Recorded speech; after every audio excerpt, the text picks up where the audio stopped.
நானே எடுத்துட்டீங்கன்னா இந்த பக்கம் ஒண்ணு அந்த பக்கம் ஒண்ணு, இந்த பக்கம் விட்டுருப்பாரு அந்த பக்கம் நம்ம நார்மல் கூட இருக்கும். ஆனா அப்படி இல்லை, இந்த பக்கம் சுகரு அந்த பக்கம் ஹார்ட், இது ரெண்டும் ஒன்னா போகக்கூடியவங்க. போய் ஹார்ட் அட்டாக் ஆகிறதுக்கு செக் பண்ணா சுகர் இருக்கும், சுகர் இருக்கிறவனுக்கு செக் பண்ணா ஹார்ட் பிரச்சனை. அப்போ அந்த சுகர் இருக்கிறவன் கரெக்டா கண்ட்ரோல் பண்ணிடணும். எனக்கு இல்ல டாக்டர், புண்ணு வந்துச்சு ஆறிட்டு என்ன இருக்கு, அதெல்லாம் ஆறிடும். ஆனா பிளட்ல போய் சுகர் பார்த்தா தான் தெரியும். அதை கட்டுப்பாட்டில் வைத்துக் கொள்ள வேண்டியது மிக மிக மிக அவசியம். மூணாவது பாயிண்ட் வந்து அவர் கொஞ்சம் மென்ஷன் பண்ணாரு, விட்டுட்டாரு. வயிறு, எங்க வயிறு பெருசாகிட்டோம், இது நெஞ்சு, இது வயிறு. இந்த நெஞ்சை விட வயிறு முன்னுக்கு வரக்கூடாது. வந்துட்டு கண்டிப்பா ஆட்ட யோசிக்கணும். ஏன்னா நெஞ்சு வயிறு காரணம் போய் பாருங்க, வாழ படுத்திருக்கிற ஆட்டு பேஷண்ட் எல்லாம் வயிறு பெருசா தான். வயிறு ஏன் பெருசுது? அதிகமா சாப்பிடுறோம், அதிகமா நடக்கிறதுல எதுவும் பயிற்சி பண்றோம். அதனால அந்த வயிறை குறைத்து விட வேண்டும். நீங்கள் குறைச்சா குறைச்சிருக்க, சாப்பாடை குறைச்சு நடந்தீங்கன்னா குறைச்சிருக்கலாம். குறைக்க முடியல, டாக்டர் போய் வயிறை வெட்டி எடுத்திருக்கோம். ரொம்ப ஆச்சரியம். ஏன்னா எல்லா வீட்டுக்காரர்களும் நான் வந்து சொல்லுவேன், சாப்பாடு தாய் தந்தையர் புருஷன் பிள்ளைகளுக்கு சாப்பாடு போடலன்னா பாவம் என்பது பழைய மொழி. புது மொழி சாப்பாடு போட்டா பாவம். ஏன்னா இப்படி சொல்றாரு டாக்டர். இன்னைக்கு இருதயம் நல்லா இருக்கணும்னு நினைச்சா நீ சாப்பாடு போடாதான் சாப்பிட. எப்படி டாக்டர் பழையிறது? ஒரு மனுஷனுக்கு 2 1 1 போதும் நான் சொல்லுவேன். 2 இட்லி, ஒரு தோசை, ஒரு சப்பாத்தி, நல்லா காய்கறி அவிச்சு வச்சிருங்க, நல்லா கீரை வச்சிருங்க. சாயங்காலத்துக்கு ஒரு 50 மில்லி கப்புல பயிர் சாப்பிடுங்க. பயிர் நிறைய சாப்பிடுங்க. ஒருத்தர் 1.5 கிலோ சாப்பிட்டான். அதனால அளவு 50 மில்லி சின்ன கப்பு. நீங்க ஹோட்டல்ல போய் சாப்பாடு வாங்கினீங்கன்னா ஒரு கூட்டு வைக்கிறதுக்கு ஒரு கட்டு தருவாங்க. அது நிறைய பயிர். 50 வயசு ஆயிட்டு 40 வயசுலேயே செய்ய வேண்டிய கடலுக்கு போயிட்டு இருக்கோம். ஏன்னா 40 வயசுலேயே மக்கள் சிக்கலுக்கு போயிட்டு இருக்காங்க. கடைசியாக நான் சொல்ல வேண்டியது என்னன்னா, உங்களுக்கு சக்கரை நோய் இருக்கு, மேலோபஜன் சாரை பாருங்க, இல்லை சக்கரை நோய் இருக்கிற டாக்டரை பாருங்க, அதை கட்டுப்பாட்டில் வச்சுக்கோங்க. சர்க்கரை நோயும் இருதய நோயும் 2 faces of the same coin சொல்லிட்டேன். அப்ப என்னைக்கான இருதய வேலை வரலாம் உங்களுக்கு. You must be prepared. அதுக்கு தடுப்பு முறை இருக்கு, அதை செய்யணும். சாப்பாடு பேசியாச்சு, நிறைய பேசியாச்சு, டென்ஷன் ஆகக்கூடாது, ஊறக்கூடாது, குடிக்கப்படாது, எல்லாத்தையும் பேசிடணும். அதை தாண்டி ஆஸ்பிரின் ஒரு மருந்து இருக்கு, 75 மில்லிகிராம், 150 மில்லிகிராம் இல்ல, 75 மில்லிகிராம். சர்க்கரை வியாதி ஆரம்பிச்சுன்னா அன்னைக்கு போட்டுருங்க. நீலாம்பூர்ல போனீங்கன்னா இன்னும் 2 சொல்லுவார். ராமிபிரின் சொல்லி இந்த ரத்த குழாயோட உள் பகுதியை பலப்படுத்தக்கூடிய ஒரு மருந்து. ஒரு அட்ரவா ஸ்டார்டிங் கொழுப்பு சத்தை அதில் போய் சேராம இருக்கிறது. அதாவது ஒரு பைப் இருக்கு, உள்ள துரு பிடிச்சிட்டுனா அதில் தண்ணி போகாது.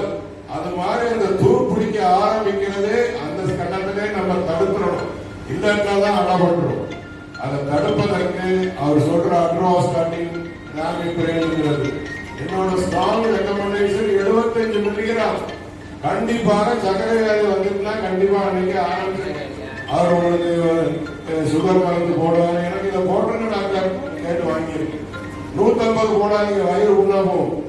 ஏன்னா அதை ஏன் அவங்க எல்லாம் அப்செக்ட் பண்றாங்கன்னா அது இப்படி 75 போடுங்க, ஒன்றும் பிரச்சனை இல்லை. இந்த 4 விஷயங்களையும் நம்ம கடைபிடிக்கிறோம். என்ன செய்யறோம்? 1 கால் சதை, 2வது இருதயத்தை நம்ம பலப்படுத்திக்கிறோம். 2வது சோறை விட்டுறோம், அட்லீஸ்ட் குறைச்சிடலாம். சோறை குறைக்கிறதுக்கு நான் சொல்லி பார்த்தேன். நிறைய பேர் வீட்டம்மாக்களோட என்ன டாக்டர் சாப்பிடாம இருக்க சொல்றீங்க, நல்லா இருக்கு. அதுக்காக கப்பு வச்சிருக்கேன், இங்க ஆஸ்பத்திரியில கப்பு வச்சிருக்கேன். அந்த கப்பு தான் சோறு. ஒருத்தர் அவரோட வெயிட்டையும் சுகரையும் ஃபேட்டையும் பார்த்து 200 மில்லிகிராம், 300 மில்லிகிராம், 400 மில்லிகிராம் கப்பு வச்சிருக்கேன். அந்த கப்பு உள்ள நான் அந்த கப்பை கொடுத்து விட்டேன். அதுக்கப்புறம் அவங்களுக்கு வயிறு குறையல. இப்போ நம்ம இருதய வியாதியை பத்தி ரொம்ப எல்லா விஷயத்தையும் கேட்டீங்க. இடவட்டத்துக்கு நிறைய வருது, உண்மைதான். இந்த மாதிரி நாங்கெல்லாம் ஸ்டார்ட் பண்றப்போ 60-70 வயசு தான். இப்ப அவர் சொன்ன மாதிரி 32 வயசு வார்டுல போய் பாருங்க, 41 வயசுல ஒருத்தர் படுத்துக்கிட்டாங்க. இவர் இதை முடிச்சுட்டு போய் அஞ்சே விடணும். அப்போ இளவட்டங்களுக்கு வந்தது. காரணத்தை பத்தி அவர் பேசினாரு, உணவை பத்தி நம்ம அம்மா பேசினா, எல்லாரும் பேசினாங்க. என்னைய பொறுத்தளவுக்கு 2-3 விஷயங்கள் நான் உங்களுக்கு சொல்லிட்டு நான் முடிச்சிருந்தேன். ஒண்ணு வந்துட்டு நமது உடல்ல 2வது இருதயம் ஒண்ணு இருக்கு தெரியுமா? ஒரு இருதயம் கேள்விப்பட்டிருக்கோம், 2வது இருதயம் கேள்விப்பட்டிருக்கீங்களா? என்னது? காப் மசில் சொல்றோம்ல, அதுக்கு 2வது இருதயம். அதான் வந்து இருதயத்துக்கு முக்கியம்.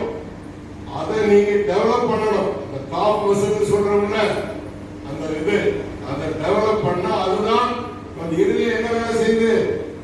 ரத்தத்தை பம்ப் பண்ணுது. இது என்ன பண்ணுது? ரத்தத்தை மேல பம்ப் பண்ணுது. அதனால அதுக்கு 2வது இருதயம் சொல்றோம். அதை கரெக்டா டெவலப் பண்ணோம்னா கண்டிப்பாக முதல் இருதயம் நன்றாக இருக்கும். அதுக்கு செய்ய வேண்டியது தினசரி உடல் பயிற்சி.